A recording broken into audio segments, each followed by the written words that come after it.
नमस्कार मित्रों, महाभारत में हजारों महिलाएं थी, परंतु कुछ महिलाओं की चर्चा बार बार होती है क्योंकि वे सभी हस्तिनापुर की राजनीति के केंद्र में थी। हालांकि इसके अलावा भी ऐसी कई महिलाएं थी जिनकी कथा और व्यथा पर चर्चा होनी चाहिए क्योंकि उन्होंने बहुत दुख सहने के बाद ऐसे कार्य किए थे तो महाभारत की रचना हुई।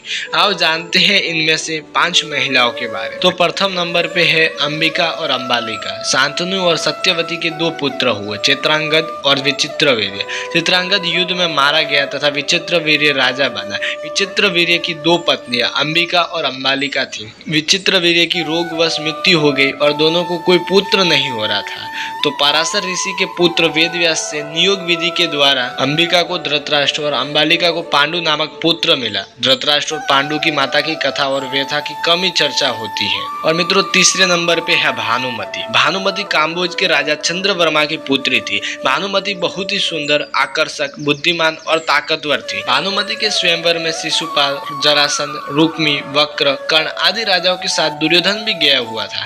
कहते हैं कि भानुमति दुर्योधन से विवाह नहीं करना चाहती थी, लेकिन मजबूरन उसे विवाह करना पड़ा। और भानुमति के बारे में भी कम ही चर्चा होती है, जबकि वह एक महान योद्धा थी। और चौथी महिला है माद्री। कुंती और माद्री के पति का नाम पांडु था। कुंती की तो बहुत चर्चा होती है, परंतु माद्री की कम ही चर्चा होती है।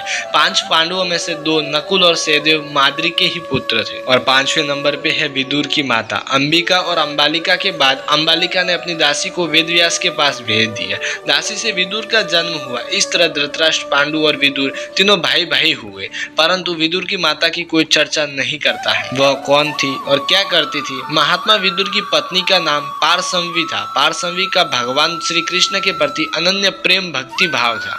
तो फिर मित्रों, ये था आज का हमारा वीडियो। आशा करता हूँ कि आपको हमारा ये वीडियो पसंद आया होगा। तो कृपया हमारे इस वीडियो को लाइक, कमेंट, शेयर एंड हमारे इस कर्मयोगी चैनल को सब्सक्राइब करना बिल्कुल ही ना भूलें। तो फिर चलिए मित्रों, आज के लिए इतना ही। फिर मिलते हैं अगले वीडियो के साथ।